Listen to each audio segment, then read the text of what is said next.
இன்னைக்கு பார்க்க போற பாசுரம் 29th பாசுரம் சொல்லலாமா? சித்திரன் சிறுகாலே வண்டுன்னை சேவித்து உன் பொற்றாமரை அடியே போற்றும் புரள் கேளாய். பெற்றம் மெய் துண்ணும் குலத்தில் பிறந்து நீ குற்றவர் எங்களை கொல்லாமல் போகாது. இத்திரை படை கொள்வான் இன்று கான் கோவிந்தா.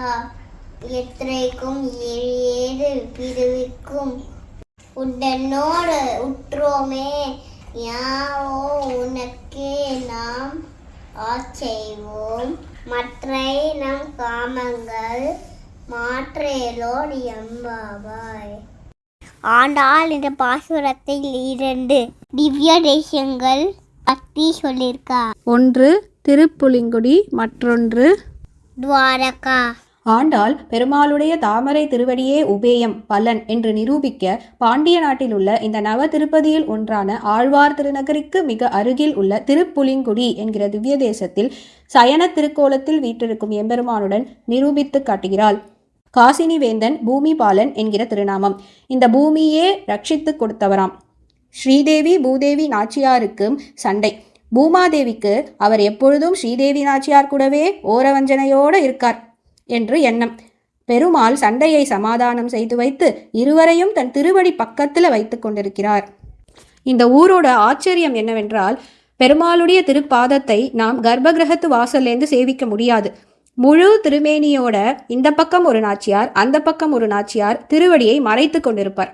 அதனால பிரகாரத்தில் வலம் வரும்போது சின்னதா 3 படிக்கட்டில் ஏறி சாளரத்தின் வழியாக பார்த்து திருவடியை சேவிக்க முடியும். ஆண்டாள் திருப்பாவை பாசுரத்திலும் நம்மாழ்வார் 9ஆம் 10 2ஆம் திருவாய்மொழியிலும் எப்படி திருப்புலிங்குடி பெருமாளை தொடர்பு படுத்துகிறார்கள் என்று பார்க்கலாம். சிற்றன் சிறுகாலே வந்துன்னை சேவித்து. ஆண்டாள் சிற்றன் சிறுகாலே என்றால் ரொம்ப அதிகாலையிலேயே. காலை என்பது செங்கல் பொடிக்கூரை வெண்பல் தவத்தவர். சந்நியாசிகள் எல்லாம் கைங்கரியம் செய்ய கிளம்பிட்டார். சிறு காலை ஆனை சாத்தன் எல்லாம் கிளம்பிடுத்து என்று 7ஆம் பாசுரத்திலும், சிற்றம் சிறு காலை புல்லும் சிலம்பினகான் புல்லரையன் கோயில் ரொம்ப அதிகாலையிலேயே நாங்கள் கோயில் வாசலில் வந்துட்டோம் அப்படின்னு ஆண்டாள் சொல்கிறான். சுவாமி நம்மாழ்வார் ரொம்ப நாளாலே எம்பெருமானும் 2 நாச்சியார்மார்களும் சேர்ந்து கட்டாட்சத்தை பொழிகிறார்கள். அதனாலேயே நாங்கள் உனக்கு ரொம்ப காலமாக இந்த ஜென்மம் முன்னோர்களாக தொடர்ந்து கைங்கரியம் பண்ணும் குடியிலே வந்தோம், உன்னை சேவித்தோம் என்கிறார். உன் பொற்றா மறையடியே போற்றும் பொருள் கேளாய். 2 நாச்சியார் கூடிய பெருமாளுடைய கிருபா கட்டாட்சம் கிடைத்தால் உனக்கு நாங்கள் கைங்கரியம் செய்ய பாக்கியம் கிடைக்கும் என்கிறார் சுவாமி நம்மாழ்வார். வடிவினையில்லா மலர்மகள் மற்றை நிலமகள் பிடிக்கும் மெல்லடியை கொடுவினையேனும் பிடிக்க நீ ஒரு நாள் கூவுதல் வருதல் செய்யாயே என்பது ஆழ்வார் பாசுரம். பெற்றம்மை துண்ணும் குலத்தில் பிறந்து. எப்படி பரதன் வசிஷ்டரிடம் எங்கள் இக்ஷ்வாகு குல வழக்கத்திலே அண்ணன் இருக்க தம்பி முடிசூட்டு கொண்டதுண்டா என்று குடிக்கு தகுந்த காரியத்தை செய்ய வேண்டும் என்றான். எப்படி எம்பெருமானே நம்மாழ்வாரை அன்னமாக போஜனமாக அனுபவிக்க திருப்புலிங்குடியிலே சயனித்துக் கொண்டிருந்தார், இன்னும் பசியுடன் அனுபவிக்க வரகுணமங்கையில் நத்தம் விஜயாசன பெருமாளாக உட்கார்ந்தார், இன்னும் உடனே அனுபவிக்க ஸ்ரீவைகுண்டத்தில் திவ்ய தேசத்தில் வந்து நின்றார். புலிங்குடி கிடந்து வரகுணமங்கை இருந்து வைகுந்தத்தில் நின்று தெளிந்த என் சிந்தை அகம் கழியாதே என்னை ஆழ்வாய் எனக் கருளி என்பது ஆழ்வார் பாசுரம். எம்பெருமான் எப்படி ஆழ்வாரிடம் பிரீத்தியாக இருக்கிறாரோ நாங்களும் வந்து குடிகுடியாக கைங்கரியம் செய்கிறோம் என்கிறாள் ஆண்டாள். ஆண்டாள் பெருமாளுடைய திருவடியை தங்கத்தைப் போலவும் பொன்னைப் போலவும் இருக்கும் என்று போற்றி பாடுகிறாள். எங்கள் தலையிலே உன் திருவடியை கொண்டு சேர்க்க வேண்டும் என்கிறார் நம்மாழ்வார் திருப்புலிங்குடி பெருமாளிடம். கிடந்த நாள் கிடந்தா எத்தனை காலம் கிடத்தி உன் திரு உடம்பசைய தொடர்ந்து குற்றேவல் செய்து என்பது ஆழ்வார் பாசுரம். எம்பெருமானே படுத்துக் கொண்டிருக்கிறாயே, நீ எழுந்திருந்து உன் திருவடியை என் தலையிலே வைக்க வேண்டும் என்று பாடுகிறார். கைங்கரிய பிராப்தி தர வேண்டும். பெற்றம்மை துண்ணும் குலத்தில் பிறந்து நீ குற்றேவல் எங்களை கொல்லாமற் போகாது. பசுக்களை மேய்க்கும் ஆயர் குலத்தில் பிறந்த கண்ணா, நீ எங்களது இந்த சிறு விரோதத்தை கண்டு கொள்ளாமல் விட்டுவிடாதே. திருப்புலிங்குடியிலே சயனத்திருக்கும் பெருமாளே, எங்களுக்கு அந்தரங்க கைங்கரியத்தை கொல்லாமல் போகாது. வடிவினையில்லா மலர்மகள் மற்றை நிலமகள் பிடிக்கும் மெல்லடியை, ஈடு இணையில்லா ஸ்ரீதேவி மற்றும் பூமி பிராட்டியும் பிடிக்கும் மெல்லடியை நானும் ஒரு நாள் பிடிக்க என்னை கூவ வேண்டும் அல்லது ஆழ்வார் திருநகரிக்கே வரவேண்டும் என்கிறார் நம்மாழ்வார். ராமானுஜர் திருப்புலிங்குடி பெருமாளை சேவிக்க வந்தார். பின்பு ஆழ்வார் திருநகரிக்கு போகணும். அர்ச்சகர் வீட்டு பெண்ணிடம் எவ்வளவு தூரம் என்று கேட்டார். அதற்கு அந்த சின்ன பெண் கூப்பிடும் தூரம் என்றாள். கூவுதல் வருதல் செய்யாயே. பெருமாள் தன் திருவடியை வருடுவதற்கு ஆழ்வீர் என்று குரல் கொடுத்தால் ஆழ்வார் திருநகரியிலிருந்து ஆழ்வார் வந்திடுவார். அதனாலேயே அந்த பெண் கூப்பிடும் தூரம் என்கிறாள். ஆழ்வார் பாசுரம் தெரியாதா என்றும் கேட்டாள். வசிஷ்டரின் திருக்குமாரர் சக்தி. யக்னசர்மான ஒரு பிராமணன் அவனுடைய பத்னியுடன் ஆனந்தமாய் இருக்கும்போது சக்தி வர அவரை மதிக்காமல் தன் எந்த மரியாதையையும் செலுத்தாமல் போக அவர் யக்னசர்மாக்கு சாபம் விடுத்தார்.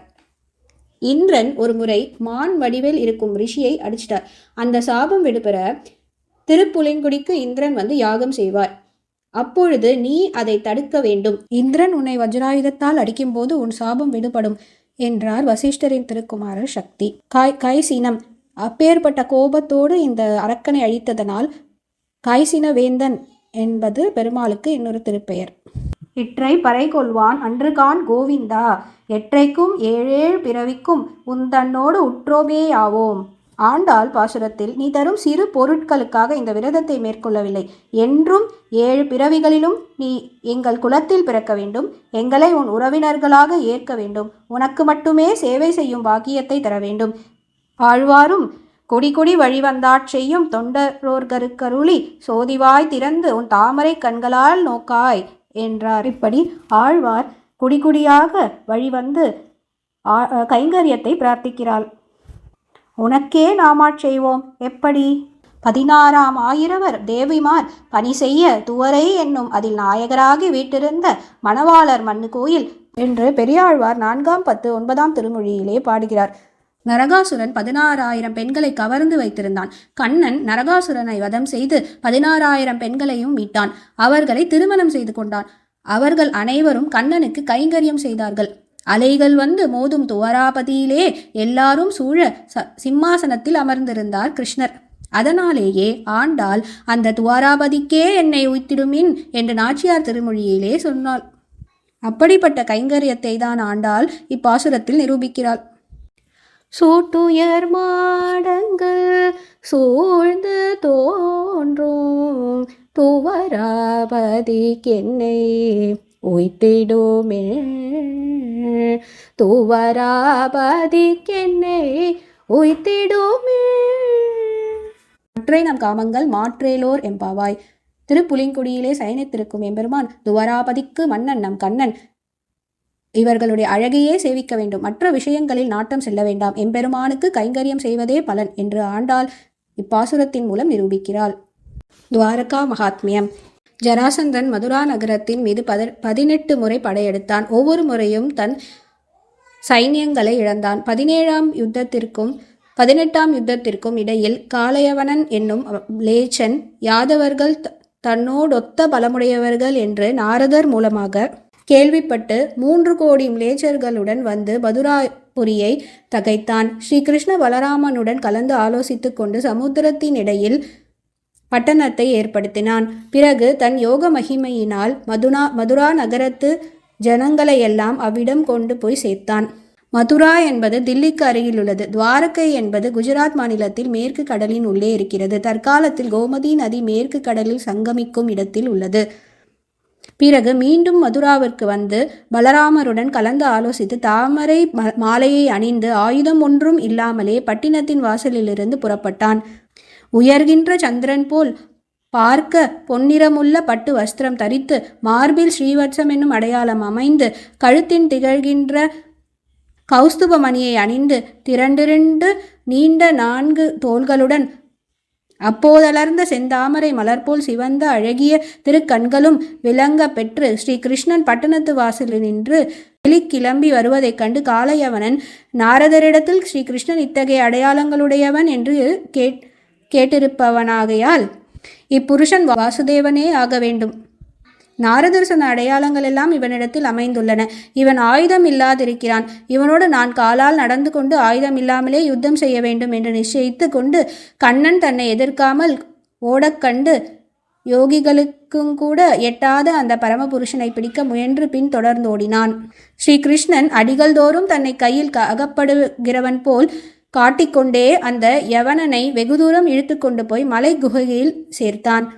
நீ யதுகுலத்தில் பிறந்தவன், நீ ஓடுதல் சரியன்று என்று பழித்து கொண்டே அந்த யவனன் வேகமாக தொடர்ந்து சென்றான். பகவான் பழிக்கப்பெற்றும் பதில் பேசாமல் மலை குகையில் நுழைந்தான்.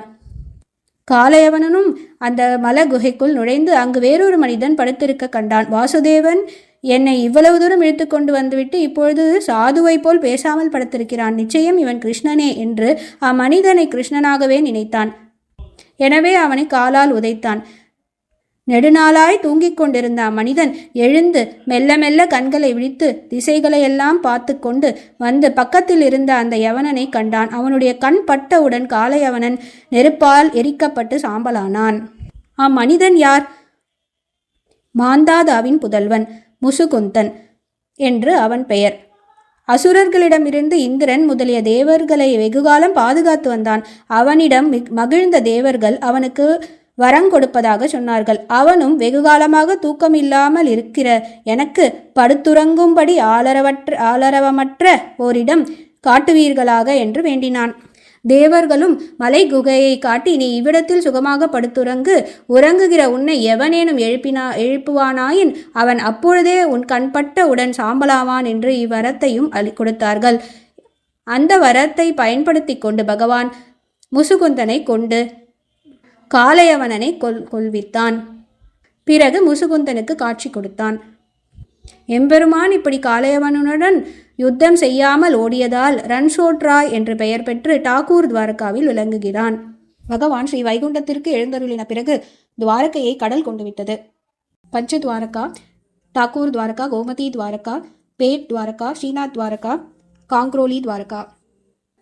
ஆண்டாள் திருவடிகளே சரணம்.